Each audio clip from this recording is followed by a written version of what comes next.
L'OTAN, l'Union européenne, ces deux organisations qui en réalité étaient censées être fortes, sont en train de se disloquer aujourd'hui sur la question ukrainienne.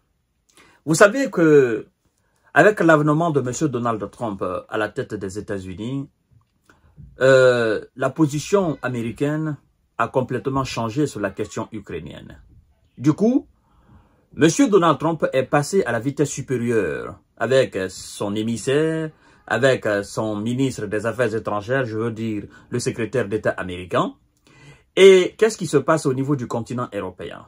Emmanuel Macron et ses potes de l'Union européenne ont rapidement pris les choses en main, si je peux me permettre de parler ainsi. Donc, il a convoqué les principaux pays membres de l'Union européenne et donc membres de l'OTAN, les principaux, à Paris pour rapidement une réunion d'urgence et voir la création d'une stratégie commune de défense et de sécurité afin de faire face à ce comportement de M. Donald Trump, donc le comportement des Américains dans le dossier ukrainien et éventuellement la sécurité future de l'Europe. Mais il y a une question qui se pose. Il y a une question qui se pose. Une question très centrale. En fait, c'est les autres pays membres de l'Union européenne qui n'ont pas été conviés à cette réunion d'urgence. Et ce sont eux qui sont en train de manifester aujourd'hui leur colère. Ils sont en train de manifester leur mécontentement. Ils sont en train de montrer aux yeux du monde que l'Union européenne en réalité n'est pas une union. Que l'OTAN sur le continent européen n'est pas une organisation sérieuse. C'est le cas de la Slovénie.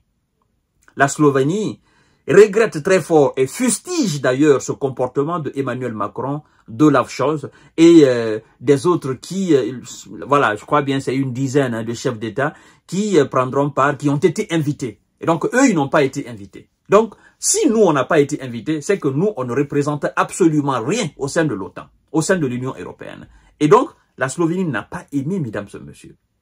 D'autres pays aussi, comme la Slovénie, la Slovaquie, tous ces pays membres de l'Union européenne et donc même de l'OTAN sont mécontents. Et ils disent carrément que l'organisation est une organisation moribonde. C'est pas une bonne image, c'est la réalité. Souvenez-vous, je vous ai toujours dit que par fini, l'OTAN va disparaître. Par fini, les membres de l'Union européenne vont se disloquer. Et ce n'est pas une organisation forte. Elle n'est forte que quand il s'agit de faire la G contre des États avec une défense faible. Mais avec des États de la dimension de la Russie, l'Union européenne et l'OTAN représentent tout simplement des petits dessins des enfants, les enfants qui font des tigres sur papier et des lions sur papier. Voilà. Écoutez, c'est que la présidence de la Slovénie, ce pays membre de l'Union européenne et membre donc de l'OTAN, vient de dire, et l'heure est vraiment très très grave, mesdames et messieurs, c'est un comportement à fustiger. Réunion d'urgence à Paris, la Slovénie regrette et fustige que les autorités, que les autres pays membres de l'Union européenne n'aient pas été invités. Pourquoi Emmanuel Macron n'a pas invité les autres pays membres? Pourtant, ils sont censés avoir une position commune. Et donc, c'est une dizaine de pays qui viendront discuter de l'avenir des autres. La même position qu'ils reprochent aux Américains, eux-mêmes, ils font montre de cette même position aujourd'hui. Parce qu'ils disent, les Américains vont discuter de notre avenir, nous les Européens. Donc ça, c'est inadmissible. On ne peut pas parler de l'avenir de l'Ukraine et donc l'avenir sécuritaire de l'Europe sans l'Europe. On ne peut pas exclure l'Europe de cela. Et donc, eux, ils fustigent la position, n'est-ce pas, de M. Donald Trump de les avoir exclus. Et eux-mêmes, entre eux, ils excluent d'autres membres. Alors, est-ce qu'ils ont raison de faire cette réunion aujourd'hui entre eux? Ils n'ont pas raison. Parce que si le but de cette réunion est d'avoir une position commune, on ne peut pas parler de position commune sans faire part aux autres membres. Normalement, ils étaient censés inviter tous les pays membres de l'Union européenne et donc tous les pays membres de l'OTAN sur le continent européen. Tous devraient être aujourd'hui à Paris pour parler de cette position commune. face à M. Donald Trump. Et maintenant, qu'est-ce qu'ils font là? Ils sont en train de donner raison aux pays qui n'ont pas été invités d'adhérer à la position américaine.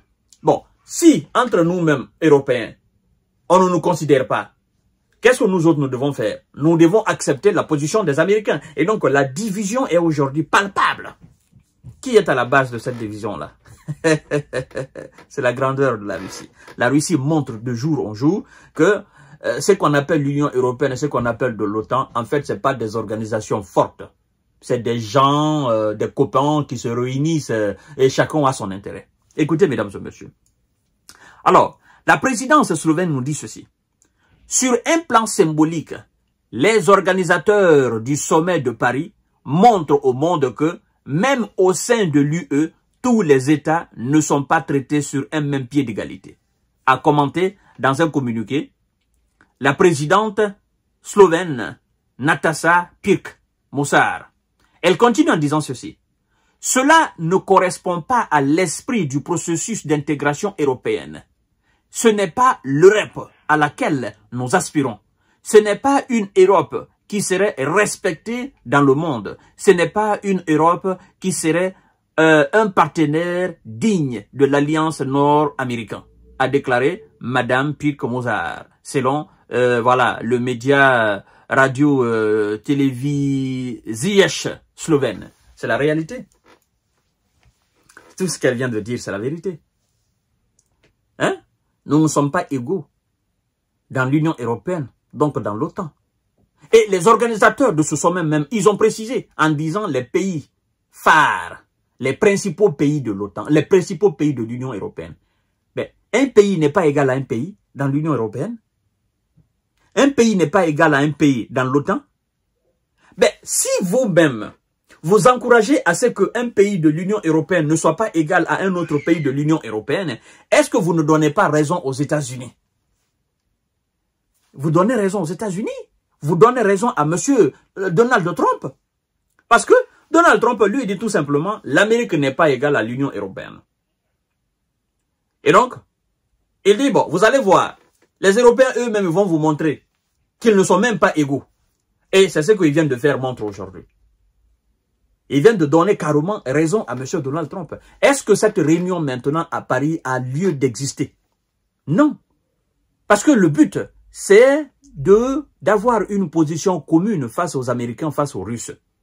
Le but, c'est d'être forte. Et on est forte que quand on est unis. Mais comment voulez-vous qu'on soit unis quand d'autres pensent qu'ils sont supérieurs à d'autres dans la même organisation? Mesdames et messieurs et mesdemoiselles, voilà donc l'état des lieux des Européens et des Otaniens sur le continent européen. Je vous ai dit, toutes ces organisations mafieuses vont disparaître. Pensez-vous que les Américains accordent une importance à l'Union européenne, encore moins l'OTAN sur le continent européen? Non. C'est pourquoi ils disent, nous vous excluons définitivement, vous ne participerez pas au pourparlers parce que vous ne représentez absolument rien. Voilà. Donc, chères dames, chers messieurs, chères demoiselles, la patate, elle est très très chaude. La dislocation, elle est là. Désunion, elle est là. Elle est palpable devant nous tous. Ben, de toutes les façons, l'Union européenne n'est pas respectée dans le monde entier. Donc, cette position d'aujourd'hui, voilà, pousse aussi les autres dans le monde entier à ne pas les respecter. Donc, parce que eux-mêmes, ils ne se respectent pas dans leur propre organisation. Comment voulez-vous que nous autres, nous les respectons? Ils ne peuvent pas être des partenaires dignes, hein, de l'Atlantique Nord. Ils ne peuvent pas être des partenaires dignes des États-Unis d'Amérique. De toutes les façons, les États-Unis ne les considèrent même pas. Ils les considèrent comme tout simplement des alignés, des vassaux, hein, des gens faibles, hein. Voilà, c'est un ensemble de faibles. Et dans leur faiblesse, eux-mêmes, ils continuent de s'affaiblir encore, en excluant d'autres. C'est pathétique. Je vous reviens tout à l'heure pour notre série d'informations décortiquage. Merci beaucoup.